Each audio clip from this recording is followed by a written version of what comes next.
குருவே சரணம். இன்று நாம் காண இருக்கிற பரிகார திருத்தலம் திருச்சி நகரிலிருந்து 8 கிலோமீட்டர் தொலைவில் அமைந்துள்ள நம்பர் 1 டோல்கேட் எனப்படும் பகுதியில் அமைந்துள்ள உத்தமர் கோவில் ஆகும். இந்த தலத்தின் ஆதி பெயர்கள் திருக்கரம்பனூர், நீபக்ஷேத்திரம், திருமூர்த்தி கஷேத்திரம், வேதன் கோயில், பிச்சாண்டார் கோயில் முதலியனவாகும். பல்வேறு காலகட்டங்களில் பல பெயர்களால் அழைக்கப்பட்ட இந்த திருக்கோயிலானது ராமபிரானின் தந்தை தசரத மகா சக்கரவர்த்தியால் நிர்மாணம் செய்யப்பட்டதாக புராணங்கள் கூறுகின்றன. எந்த காலகட்டத்தில் இந்த கோவில் நிர்மாணம் செய்யப்பட்டது என்றே கண்டுபிடிக்க முடியாத தொன்மை வாய்ந்த கோயிலாக இந்த கோவில் அமைந்துள்ளது. 8ஆம் நூற்றாண்டில் சோழ மன்னன் கேசரிவர்மன் இந்த திருக்கோயிலை புனருத்தாரணம் செய்து இந்த கோவிலுக்கு கும்பாபிஷேகம் பண்ணியதாக கல்வெட்டுக்கள் தெரிவிக்கின்றன. சுந்தரபாண்டியன், நாயக்க மன்னர்களும் தமது ஆட்சி காலங்களில் இந்த கோவிலுக்கு திருப்பணிகள் செய்துள்ளார்கள். இவ்வளவு தொன்மை வாய்ந்த இந்த திருக்கோயிலின் சிறப்பு சிவபெருமான், விஷ்ணு பெருமான், பிரம்மதேவன் ஆகிய முப்பெரும் தேவர்களும் தமது தேவியரோடு தனித்தனி கருவறையில் இந்த திருக்கோயிலில் அருள்பாலிக்கிறார்கள்.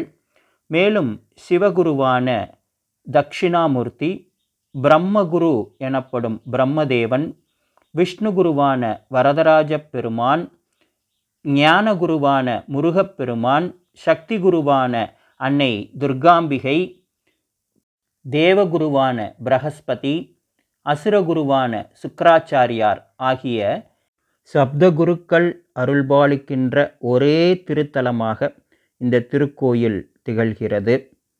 இந்த திருக்கோயிலின் புராண வரலாறானது அகம்பாவத்தால் மதியிழந்து நடந்து கொண்ட பிரம்மதேவனின் அகந்தையை அழிப்பதற்காக சிவபெருமான் அவரது 5வது தலையை கொய்கிறார். அதனால் சிவனுக்கு பிரம்மஹத்தி தோஷம் ஏற்படுகிறது. இதனை போக்குவதற்கான உபாயம் தேடி சிவபெருமான் பிரம்மனின் கபாலத்தோடு பல திருத்தலங்களுக்கு செல்கிறார். இறுதியாக இந்த திருத்தலத்திற்கு வந்து இங்கு விஷ்ணு பெருமானை நோக்கி கடுந்தவம் புரிகிறார்.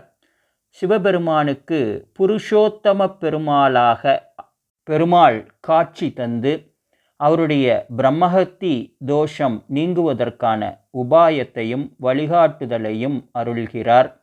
அதன்படி சிவபெருமான் காசி மாநகர் சென்று தன்னுடைய பிரம்மஹத்தி தோஷத்திலிருந்து விடுபட்டது வரலாறு. இதேபோல் தன்னுடைய தவறினை உணர்ந்த பிரம்மதேவன் நற்கதி வேண்டி பெருமாளை நோக்கி இந்த ஸ்தலத்தில் கடுந்தவம் புரிகிறார். பெருமாள் அவருக்கு கதலி மரமாக, அதாவது வாழை மரமாக காட்சியளிக்கிறார்.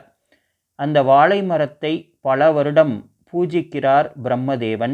இறுதியில் மனமிறங்கிய பெருமாள் அவருக்கு காட்சி கொடுத்து பிரம்மதேவன் தனி சன்னதியில் இங்கு அருள்பாலிக்க வரத்தையும் அருள்கிறார்.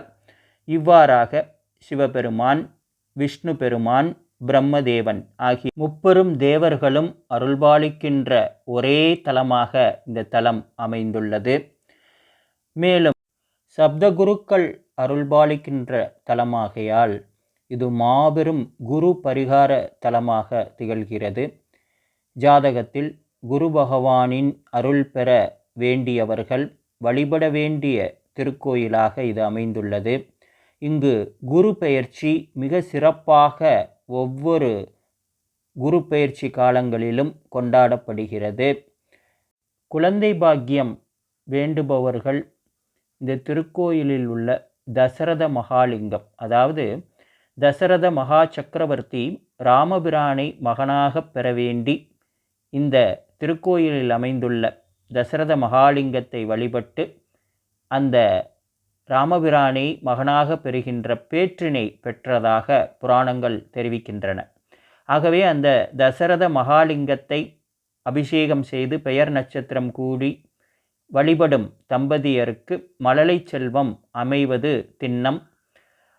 இந்த திருக்கோயில் திருமண தடை நீக்கும் ஒரு பரிகார தலமாகவும் பொருளாதார உயர்வினை அளிக்கக்கூடிய தொழில் வளத்தை அளிக்கக்கூடிய தலமாகவும், உடல் ஆரோக்கியத்தை அளிக்கக்கூடிய தலமாகவும், நிம்மதியான சந்தோஷமான குடும்ப வாழ்க்கையை அருளக்கூடிய தலமாகவும், ஒரு சர்வ பரிகார தலமாகவும் திகழ்கிறது என்பது ஒரு மாபெரும் மகிழ்ச்சிகரமான விஷயம்.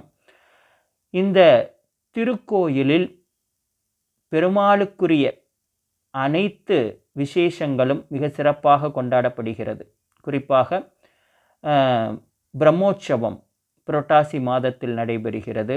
புரட்டாசி மாதத்தில் ஒவ்வொரு சனிக்கிழமையிலும் மாபெரும் விசேஷ வழிபாடுகள் நடைபெறுகின்றன. அதேபோல் ஏகாதேசி வழிபாடு சிறப்பாக கொண்டாடப்படுகிறது. திருவோண நட்சத்திர பூஜைகள் சிறப்பாக நடைபெறுகின்றன. உத்திர நட்சத்திர நாளில் இங்குள்ள தாயாருக்கு சிறப்பு வழிபாடுகள் நடைபெறுகிறது. நவராத்திரி காலங்களில் 9 நாட்கள் தேவியருக்கு சிறப்பான அபிஷேக ஆராதனைகள் நடைபெறுகின்றன. சிவபெருமானுக்கு பிரதோஷ வழிபாடு, சிவராத்திரி வழிபாடு முதலியன சிறப்பாக செய்யப்படுகிறது. பிரம்மதேவன் மற்றும் மகா சரஸ்வதியின் திருப்பாதங்களில் ஜாதகத்தை வைத்து பூஜை செய்யும் ஒரு வழக்கம் இந்த கோவிலில் இருக்கிறது. அவ்வாறு தங்களுடைய ஜாதகத்தை பிரம்மதேவனின் திருப்பாதங்களிலும் சரஸ்வதி தேவியின் திருப்பாதங்களிலும் வைத்து பூஜிப்பவர்களுக்கு ஜாதகத்தில் உள்ள அனைத்து தோஷங்களும் நீங்கும், அனைத்து கஷ்டங்களும் விலகும் என்பது ஒரு நம்பிக்கை. சப்தகுரு ஸ்தலமாக திகழக்கூடிய இந்த அற்புத ஸ்தலத்தை நாம் அனைவரும் சென்று தரிசித்து இறை அருளையும் குரு அருளையும் பெறுவோம் என நான் கேட்டுக்கொள்கிறேன். இந்த மாபெரும் வாய்ப்பினை எனக்கு அளித்த என்னுடைய ஜோதிட பேராசான் பொதுவுடை மூர்த்தி ஐயா அவர்களின் பாதங்களை தொட்டு குரு வணக்கம் தெரிவித்து நிறைவு செய்கிறேன். வாழ்க வளமுடன்.